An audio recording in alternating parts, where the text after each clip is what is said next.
देखते हैं हम टेम्परेरी वर्क्स। टेम्परेरी वर्क्स मतलब वो हमारे निर्माण जो अस्थायी रूप से होते हैं। अस्थायी रूप से का मतलब मेरा ये है कि जब हम निर्माण कार्य कर रहे हैं उस टाइम पे अगर हमको किसी ऐसे अस्थायी स्ट्रक्चर की ज़रूरत पड़ती है जो कि हमारी बिल्डिंग बनाने में या स्ट्रक्चर बनाने में हमारे लिए सहायक होते हैं, वे कहलाते हैं हमारे अस्थायी काम या अस्थायी स्ट्रक्चर। ठीक है, अब आपके नॉलेज में कौन से ऐसे अस्थायी स्ट्रक्चर है जो हम बनाते हैं? अस्थायी से मतलब है टेम्परेरी, अगर हम कुछ स्ट्रक्चर बना रहे हैं जो हमारे मेन स्ट्रक्चर बनाने में हेल्प करते हैं, ऐसे कौन से स्ट्रक्चर है? मैडम शटरिंग करना, शटरिंग करना, हाँ ठीक है। मचान बनाना। मचान बनाना, वेरी गुड। तो यही हमारे क्या है, अस्थायी स्ट्रक्चर्स है। इनको हम कब बनाते हैं? जब हमारा निर्माण काम कार्य स्टार्ट होता है तब। जो ये हमारे जो मेन बॉडी या फिर मेन स्ट्रक्चर है उसमें क्या करते हैं, हेल्प करते हैं। उसके बाद में ये जो अस्थायी स्ट्रक्चर हमने बनाए हैं इनको हम क्या कर देते हैं, रिमूव कर देते हैं या डिटैच कर देते हैं, और हमारा मेन स्ट्रक्चर जबकि कंप्लीट हो जाता है। ठीक है, तो ऐसे कौन कौन से हमारे अस्थायी स्ट्रक्चर है जिनको हम देखते हैं। Several type of temporary works like form work. ठीक है, अलग अलग प्रकार के हमारे टेम्परेरी स्ट्रक्चर होते हैं जिसमें सबसे पहला है हमारा फॉर्म वर्क, दूसरा है स्कैर फोल्डिंग, अगला है शोरिंग, और अगला है हमारी अंडर पाइनिंग। ठीक है, ये सारा हमको पढ़ना है। Are required in the building construction and repairs. ये सारी चीज़ें हमारे कंस्ट्रक्शन में भी काम आती है और रिपेयर में भी काम आती है। ठीक है, रिपेयर मतलब हमारा स्ट्रक्चर पहले से बन गया है, हमको ऐसी जगह पे पहुंचना है जहाँ पर हम स्ट्रक्चर पर चढ़ कर के नहीं पहुंच सकते, तो फिर हम क्या करेंगे, अलग से एक मचान बनाएंगे या फिर जो भी उसके लिए जो भी एक्सटर्नल तरीके से हम उस पर पहुंच पाएंगे, उस पर पहुंच करके ही हम उस पर काम कर सकते हैं। ठीक है, the temporary work use to mould concrete element like beam. ठीक है, जो हम फॉर्म वर्क करते हैं मतलब तरापे जो लगाते हैं वो ऑलमोस्ट हमको सारे स्ट्रक्चर में लगाना पड़ता है। क्यों? क्योंकि इससे हम आकार देते हैं। ठीक है, हमारे स्ट्रक्चर को शेप देना, विड्थ देना, हाइट देना, लेंथ देना, ये सारा काम किसके द्वारा होता है, हमारे तरापों के द्वारा होता है। ठीक है, अगर कंक्रीट है और तरापे ही नहीं लगाए हैं तो तुम किस हिसाब से करोगे, किस हिसाब से करोगे? कोई आपके पास आधार रहेगा कि आपको कितना मोटा तरापा लगा, मतलब कितना मोटा आपको स्ट्रक्चर बनाना है तो कैसे लगाओगे? स्ट्रक्चर का साइज देना, उसको आकार देना, पूरा किस पे डिपेंडेंट है, हमारे फॉर्म वर्क पे। मतलब ये बहुत बेसिक चीज़ है हमारी स्ट्रक्चर की। बीम बनाना, स्लैब बनाना, लिंटल बनाना, सनशेड बनाना is known as the form work. मतलब इसका जो भी हमको कवर अप प्रोवाइड करते हैं वो क्या कहलाता है, हमारा form work. While the temporary work for arches is called centring. जैसे टेम्परेरी हमने जो आर्चेस के लिए हम बाहर से बल्लियाँ लगाते हैं, जैसे नीचे से सपोर्ट करते हैं बल्लियाँ लगा करके, तो वो सब चीज़ें क्या कहलाती है, हमारी सेंटरिंग कहलाती है।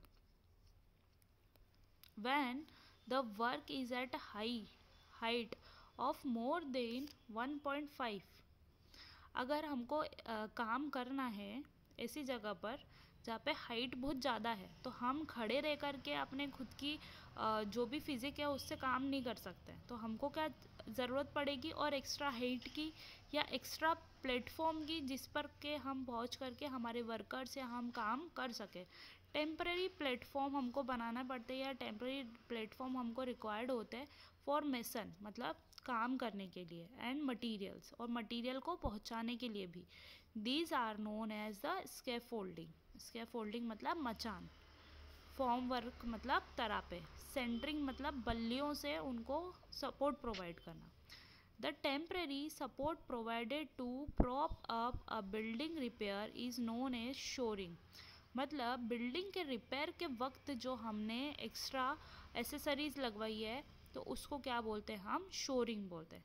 सच works are known as shoring. The placing of new foundation below an existing foundation or the process of strengthening the existing foundation is known as underpinning।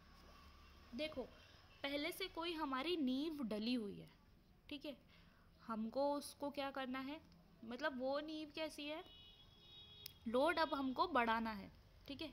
अब उस नींव को कैसे, अब हम पूरा मकान तोड़ तो नहीं सकते, उस नींव पे हमारा बना हुआ है, या फिर हमारी नींव क्या हो गई है, कमज़ोर हो गई है, तो उसको हमको और ताकत देनी है या स्ट्रेंथ देनी है। तो उसको हम किस प्रकार से करेंगे, अंडर पाइनिंग से करेंगे। अंडर पाइनिंग मतलब वापस से हमको एक नया फाउंडेशन बनाना पुराने फाउंडेशन के नीचे, या फिर जो पुराना फाउंडेशन है उसको वापस से ताकत प्रोवाइड करना वाली चीज़ क्या कहलाती है, हमारी अंडर पाइनिंग, ठीक है। इस चैप्टर में पढ़ते हैं हम अलग अलग प्रकार के हमारे टेम्परेरी वर्क्स के बारे में, ठीक है। सबसे पहला हमारा फॉर्म वर्क।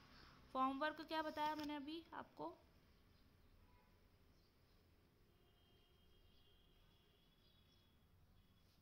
फॉर्म वर्क मतलब मैडम फॉर्म वर्क मतलब अपने तरापे लगाना, ठीक है।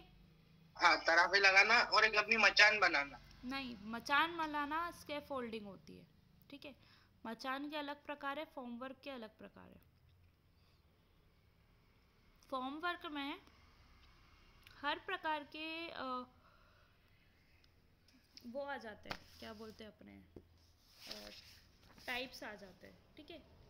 चाहे बीम भरना हो, चाहे नीचे से सेंटरिंग प्रोवाइड करना हो, ये सारे किसके अंडर आता है, हमारे फॉर्म वर्क के अंडर आता है। एक सेकंड,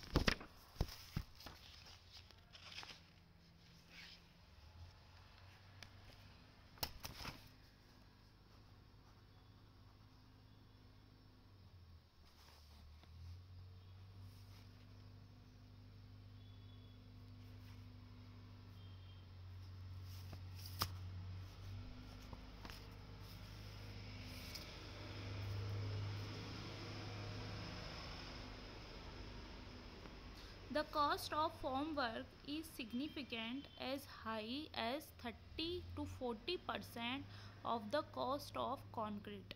क्या बोल रहे हैं, फॉर्म वर्क में जो कॉस्ट लगती है,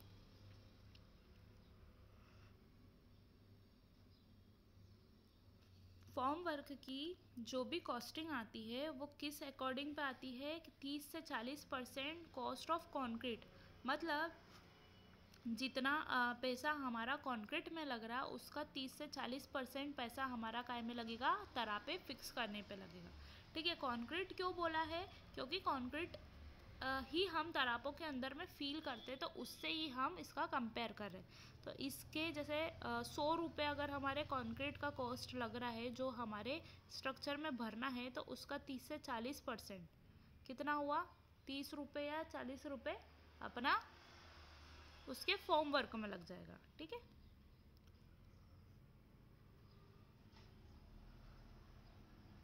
अब देखो, in shell roof construction the cost में बी 50% और इवन मोर।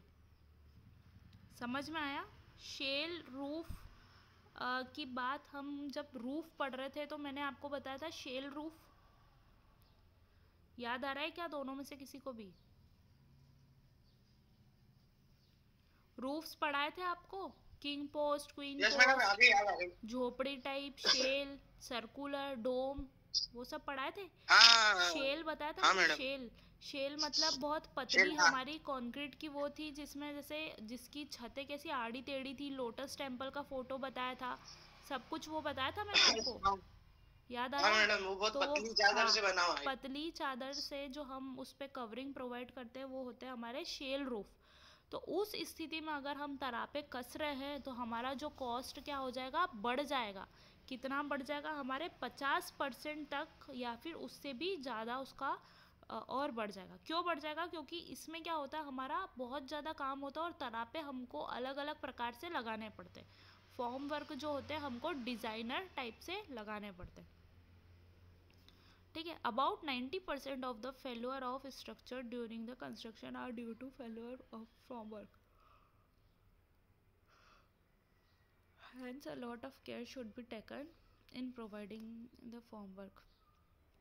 क्या बोल रहे हैं कि हमारा स्ट्रक्चर अगर हमने लापरवाही करी फॉर्म वर्क लगाने में, मतलब तरापे लगाने में, तो about 90% of the failure of structure, मतलब स्ट्रक्चर 100% मतलब जितना बना हुआ है उसके कम से कम 90% तक के फेल्युअर हो जाएगा। फेल्युअर हो जाएगा मतलब गिर जाएगा या बिगड़ जाएगा या ख़त्म हो जाएगा।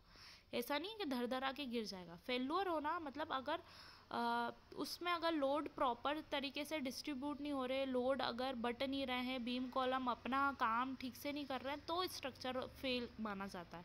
ठीक है, ऐसा मत इमेजिन करना कि वो धड़ धड़ा के गिर जाना। हाँ, वो भी होगा अगर उसका लोड थोड़ा सा भी इसेंट्रिक आया या सही तरीके से उस पर लग नहीं पाया तो हमारा बिल्डिंग पूरा गिर भी जाता है। ठीक है, तो क्या बोल रहे हैं, अबाउट 90% अगर तुमने लापरवाही करी फॉर्मवर्क लगाने में तो कम से कम 90% के हमारा फेल्युअर कंस्ट्रक्शन पे आ सकता है। हैंस इसी कारण से a lot of care should be taken to provide the formwork. इसी कारण से हमको बहुत ज़्यादा केयर प्रोवाइड करनी पड़ती है या बहुत ज़्यादा केयर रखनी पड़ती है फॉर्मवर्क लगाने के दौरान। The requirement of good formwork are listed below. हमको कौन कौन सी रिक्वायरमेंट लगनी चाहिए फॉर्मवर्क के लिए, वो इस प्रकार है। देखो,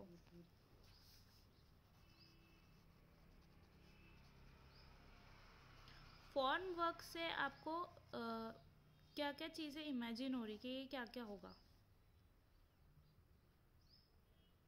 तरापे ये किस प्रकार के होंगे?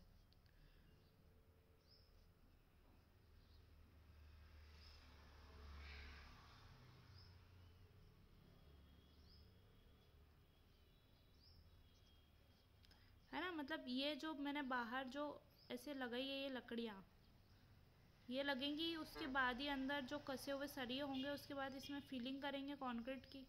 ठीक है, तो ये हाँ। जो तरापे हैं ये हमारे क्या है, फोम वर्क है। ठीक है, अगर बीम बनाएंगे तो बीम में भी ये ऐसा हमको ऐसा दिखेगा, तरफ में लगाने पड़ेंगे। है ना, इस प्रकार से दिखेगा। अगर हमको फाउंडेशन देना है तो फाउंडेशन में भी हम क्या करते हैं, सब जगह से ऐसे पूरे प्रॉपर चारों तरफ से हम इसकी कवरिंग प्रोवाइड करते हैं। तो ये हमारे क्या कहलाते हैं, तरापे कहलाते हैं। ठीक है, अब ये तो था फॉर्म वर्क या तरापे। ठीक है, शटरिंग क्या होती है कि जैसे मेरे को क्या बनाना है, एक कॉलम बनाना है। ठीक है, अब ये तराप क्या हुआ, नहीं मैम कुछ नहीं। जैसे ये मैम हमारा ये जैसे तारा पे बिछाते हैं अपन, हाँ वो सरिया की मतलब वो जाली जाली रहती है ऊपर छत भरते हैं तो हाँ उसके नीचे रबर टाइप के कुछ लगाते हैं नहीं स्पॉन्सर में? हाँ, वो एसेसरी पर डिपेंड करता है कि हम इसकी फिटिंग कैसे कर रहे हैं, इनको बोल्टिंग से कर रहे हैं, कैसे कर रहे हैं। हाँ, वो लगाएंगे। हम क्यों लगाते हैं उसका भी वही कारण है कि वाइब्रेशन नहीं आए, या फिर वो जैसे सडन वाइब्रेशन इम्पैक्ट लोड पड़ता तो कैसे एक आध तरापा भी आगे पीछे हो गया तो वो कैसा हो गया, दिक्कत वाला काम है। तो जैसे मैं क्या बोल रही हूँ, अगर मेरी नीचे की सरफेस भी कठोर है और मेरे ऊपर लोड भी कठोर प्रकार का आएगा, या तो मेरा तरापा टेढ़ा होगा या नीचे की सरफेस टूटेगी, है ना। तो हम अगर रबर जैसी कुछ भी चीज़ यूज़ कर रहे हैं कहीं भी, तो उस जगह पर हम क्या कर रहे हैं, एक्स्ट्रा केयर कर रहे हैं। अगर किसी भी प्रकार का सडन इम्पैक्ट या जर्क या कोई भी झटका लगता है तो क्या हो, नीचे भी प्रॉब्लम नहीं हो, इधर भी प्रॉब्लम नहीं हो, रबर अपने ऊपर पूरा झेल ले। ठीक है, क्योंकि रबर की क्या क्वालिटी रहती है कि वो वाइब्रेशन को एब्जॉर्ब कर लेता है। वही अभी अपन ब्रिज के केस में जो देखे थे कि जो हम रबर प्लेट लगाते हैं पियर्स और हमारी स्लैब के बीच में, तो उसका भी यही कारण रहता है। ठीक है, तो ये जो तरापे हम लगाते हैं ये हुए हमारे जो हम स्ट्रक्चर पे लगाते हैं। अगर हमारा ऐसा कोई स्ट्रक्चर है खूब ज़्यादा हाइट का, जैसे मैं अगर ये कॉलम की बात करूँ, या फिर अपना कॉलेज तुम लोगों ने देखा है, ठीक है, कॉलेज में बाहर बड़े बड़े सर्कुलर बीम लगे हुए हैं। कितने बीम, मतलब 2 मंजिला बीम होंगे, सॉरी कॉलम होंगे वो। ठीक है, देखिए ना येलो कलर के जो कॉलम है, मतलब ये पहला फ्लोर यहाँ पे ख़त्म होता है तो ये दूसरे फ्लोर की छत तक के ये हमारे कॉलम बने हुए हैं। ठीक है, हाँ मैम, तो 2 3 हाँ 4 बने हैं। हाँ 2 4 ऐसे कुछ है। तो ये कॉलम 2 कैसे हैं 4 हमारे, बहुत लंबाई में। ठीक है, अब ये तरापा भी अगर हमने लगाया होगा, जो भी सर्कुलर उसमें वो प्रोवाइड किया होगा, तो वो भी कैसा होगा, अपने लोड से इधर उधर झुक सकता था। क्यों, क्योंकि लेंथ ज़्यादा हो गई ना। संटी संटी कैसी रहती है, संटी को आपने देखा, एक लकड़ी को ज़्यादा लंबाई की रहती है तो बांस यूँ रेल जाता है। रेल जाता है। तो अपन को क्या करना पड़ता है, जब अगर हम ये तरापा भी लगा रहे हैं ना, तो इसको भी अपनी पोजीशन पे लगाने के लिए हमको ऐसी बल्लियाँ लगानी पड़ती हैं, ठीक है, ताकि ये तरापा खुद अपनी जगह पर कैसा रहे, खड़ा रहे, ठीक है। तो ये बल्लियाँ हम कैसे लगाते हैं, मतलब इसको सपोर्ट करते हैं, वर्टिकल मेंबर को सपोर्ट करते हैं। तो इनको क्या बोलते हैं हम, शटरिंग। आई बात समझ में? वर्टिकल फॉर्म वर्क को सपोर्ट प्रोवाइड करने के लिए हम शटरिंग करते हैं। आई क्या बात समझ में? Yes madam. जैसे ये डब्बा है, मेरे को डब्बा इस कंक्रीट टाइप का बनाना है, तो मैंने क्या करा, यहाँ से एक तरापा लगा दिया, यहाँ से लगा दिया, यहाँ से लगा दिया, यहाँ से लगा दिया। चूँकि इसकी हाइट इतनी है ही नहीं, इसकी हाइट इतनी है ही नहीं, तो ये कहीं रेलेंगे नहीं। इससे ये जॉइंट रहेगा, इस वाले से ये तरापा जॉइंट रहेगा, इससे ये जॉइंट रहेगा, उससे वो जॉइंट रहेगा, है ना। मगर क्या, ये सपोज करना, ये जो बॉटल रखी हुई है खूब 2-3 मंजिल लंबी है, मगर ये कैसी होगी, ये ज़्यादा वेट के कारण ऐसी रेलेगी, ठीक है। तो इनको सपोर्ट करने के लिए मेरे को क्या करनी पड़ेगी, बल्ली एक इस डायरेक्शन से लगानी पड़ेगी, इस डायरेक्शन से लगानी पड़ेगी, कोशिश करना पड़ेगी हमको चारों डायरेक्शन से, ताकि ये अपनी पोजीशन में वर्टिकली होल्ड रहे, ठीक है। वर्टिकली अगर ये होल्ड रहेगी तभी हम इसमें फिलिंग करेंगे, तभी हम इसमें कॉन्क्रीटिंग करेंगे, ठीक है। नहीं तो क्या होगा, ये अगर हम इसमें सपोर्ट नहीं लगाते, तो जैसे हम कंक्रीट की फिलिंग करेंगे तो लोड के कारण या तो ये इधर जाएगी, या तो ये इधर जाएगी, या तो ये उधर जाएगी, या तो इधर आएगी, मतलब किसी भी डायरेक्शन में ये तरापा अपने ही वेट के कारण से रेल सकता है। आई बात समझ में? तो अगर वर्टिकल तरापों को हमको अपनी पोजीशन पे बनाए रखना है, तो उस चीज़ को क्या बोलोगे आप, शटरिंग बोलोगे। आई बात समझ में? क्या आई? क्या आ गई ना? मतलब वर्टिकल तरापों को अपनी जगह पर बनाए रखने के लिए हम जो सपोर्ट प्रोवाइड करते हैं उसको बोलते हैं शटरिंग, ठीक है। बढ़ू आगे? हाँ ना तो कुछ बोलो। हाँ मैम, बढ़ो आगे। अब बात कर रहे हैं भैया, छत भर रहे हैं हम या बीम भर रहे हैं। बीम अभी बना दे रही हूँ मैं, ये बीम के तरह पे मैंने कस दी है, ठीक है। अब ये बीम हमारे किसी ना किसी कॉलम के ऊपर हम इन तरापों को टिकाएंगे, है ना। ये कॉलम रेडी हो गए होंगे, मतलब सेट हो गए होंगे। फिर उसके बाद मैंने क्या करा, इन तरापों को ऐसे टिकाया। अब देखो, ज़रूरी नहीं है तरापा इतना ही बड़ा हो, बहुत बारी ऐसा भी होता है यहाँ तक का एक रहता है, एक फिर यहाँ से जॉइंट लगा देते हैं, होता है ना तरापा। तरापे देखे ना आपने, ऐसे पटिए के बने हुए रहते हैं, वो वुड के, ठीक है, वुड के तरापे रहते हैं, लगाए भी है, ठोके भी हूँ। ज़रूरी नहीं है कि ये सब हो। तो हम क्या करते हैं कि ये तो बात हो रही थी बीम की।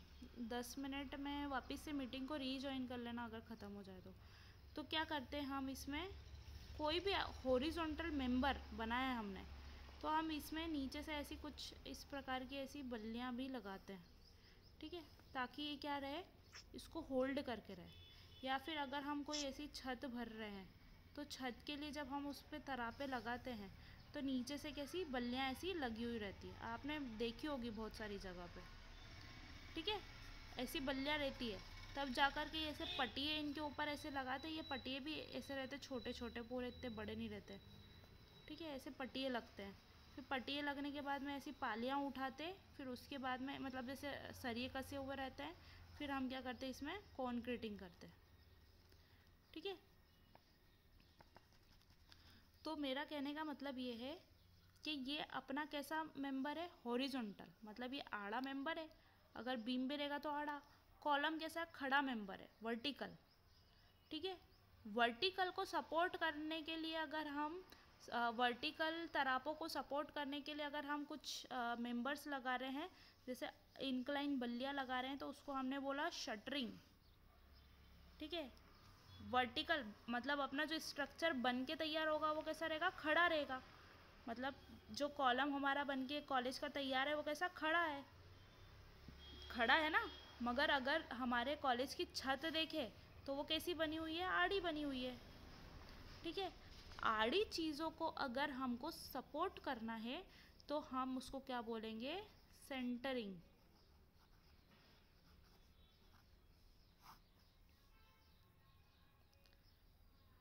आई बात समझ में? Yes madam. अगर वर्टिकल मेंबर बनाना है, उसको सपोर्ट करना है, तो हम बोलेंगे शटरिंग। और हॉरिजॉन्टल मेंबर, जैसे बीम हमारा हॉरिजॉन्टल हुआ, स्लैब हमारी हॉरिजॉन्टल मेंबर हुई, इनको अगर हमको सपोर्ट करना है तो हम क्या बोलेंगे? सेंटरिंग। आई बात समझ में? ये तरापे ही लगे हुए हैं जिनको हमको सपोर्ट करना है, अपनी जगह पे लगाए रखना। ठीक है, तो सबसे पहला फॉर्म वर्क। तरापों को सपोर्ट करना मतलब सेंटरिंग होता है। आड़े स्ट्रक्चर वाले तरापों को सपोर्ट करना है तो सेंटरिंग, और खड़े स्ट्रक्चर वाले तरापों को सपोर्ट करना है तो शटरिंग। आई क्या बात समझ में? हाँ मैडम, आ गई। ये फॉर्म वर्क मतलब तरापे। अपनी जगह पे खुद से खड़े हैं तो कोई दिक्कत नहीं है। इन तरापों को अगर मैंने खड़ा तरापा लगाया, वर्टिकली मेरे को इसको सपोर्ट करना है, तो क्या हो गई ये? शटरिंग। अगर मेरा स्ट्रक्चर ऐसा आड़ा बन रहा है और मैं नीचे से सपोर्ट कर रही हूँ, तो ये क्या हो गई? सेंटरिंग। सेंटरिंग। ठीक है, सेंटरिंग, शटरिंग। हाँ। कंफ्यूजन होता है कौन सा वाला शटरिंग, कौन सा वाला सेंटरिंग, इसलिए मैंने आपको ऐसे डायग्रामेटिक फॉर्म में बताया। मतलब ये अपने सिलेबस में इतना नहीं है, मगर आपको ज्ञान होना चाहिए, दोनों एक ही चीज़ है, मगर कंफ्यूजन होता है। ठीक है, शटरिंग और सेंटरिंग में। अब आते हैं वापस से हम फॉर्म वर्क पे। अभी हमने देखा कि ये बहुत ही मेन होता है, मतलब आकार प्रदान करने के लिए और साइज शेप देने के लिए हमारा फॉर्म वर्क सबसे मेन एक की होती है हमारे स्ट्रक्चर की।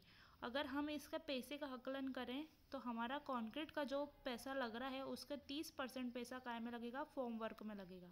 और अगर आप ऐसी छत बना रहे हो, कौन सी छत? शेल वाली रूफ बना रहे हो, जो कि बहुत कॉम्प्लिकेटेड और बहुत डिज़ाइनर बनती है, तो उसमें तरापे भी आपको उसी प्रकार से सेट करने पड़ते हैं। कितनी बार तो हमको साइज़ के हिसाब से तरापों का ऑर्डर देके के बनवाना पड़ता है। ठीक है, कि इस प्रकार का हमारा सांचा या फर्मा वर्ड सुना है किसी ने? फर्मा बनवाना मतलब जैसा बनना है उस हिसाब से हम फर्मा बनवाते हैं, उस आकार का और उस शेप का। फर्मे के बाद में हमारा स्ट्रक्चर को रूप प्रदान करते हैं। तो उस स्थिति में बोलते हैं अगर हमारा बहुत कॉम्प्लिकेटेड स्ट्रक्चर या डिज़ाइन हमको बनाना है तो हमको कॉस्ट हमारा 50% से बढ़ करके और भी ज़्यादा हो सकता है। आई बात समझ में? और 90% तक अगर आपने फॉर्म वर्क गलत लगाया, बेकार लगाया, तो अपना स्ट्रक्चर फेल्यूअर हो सकता है। फेल्यूअर का मतलब ये नहीं कि पूरा ही अल्टीमेट जाकर के धर के गिर जाए, वो वाली स्थिति तक भी हो सकता है। फेल्यूअर का मतलब बहुत बेसिक भी हो सकता है कि अगर सेटलमेंट आ जाएगा, बीम प्रॉपर नहीं बन पाएगा, टेढ़ा बन गया, तो भी ये एक प्रकार का फेल्यूअर ही है। ठीक है, आड़ा बन गया, तो हमको बहुत इसमें सावधानियाँ बरतनी पड़ती है और हमारी बहुत सारी एक्सपेक्टेशंस रहती है। आगे देखते हैं। It should be strong enough to bear the load of concrete, labour, equipment used in placing and vibrating concrete and their impact. क्या बोल रहे हैं? जो हम तरापे कसते हैं उसको खूब ज़्यादा हमको मजबूत बनाना पड़ता है। ठीक है, मतलब बेसिक बात यह है कि वो पूरा का पूरा कंक्रीट का लोड लेंगे, मज़दूरों का भी लोड लेंगे, मशीन अगर कुछ रखी हुई है, मशीन कौन सी रखी हुई होगी? कंक्रीटिंग की, प्लेसिंग करने की, वाइब्रेटिंग करने की, तो हमारे जो तरापे होते हैं उसका लोड भी झेल ले, इतने मजबूत उनको होना चाहिए। ठीक है, और उनके इम्पैक्ट मतलब वाइब्रेशन अगर हम कर रहे हैं तो वो उसमें भी वाइब्रेशन करते करते कहीं ऐसा नहीं हो आड़ा हो जाए, टेढ़ा हो जाए, अपने जगह से थोड़ा डिफ्लेक्ट हो जाए। तो ये कितना स्ट्रॉन्ग होना चाहिए कि किस किस का लोड झेल ले? एक तो लोड ऑफ कंक्रीट, लेबर और इक्विपमेंट जो भी हमारे साइट पे यूज़ हो रहे हैं, प्लस उसका अगर कोई वाइब्रेशन आता है तो भी वो झेलने में हमारा तरापा कैसा होना चाहिए? फुल्ली कैपेबल होना चाहिए। आई इतनी बात समझ में?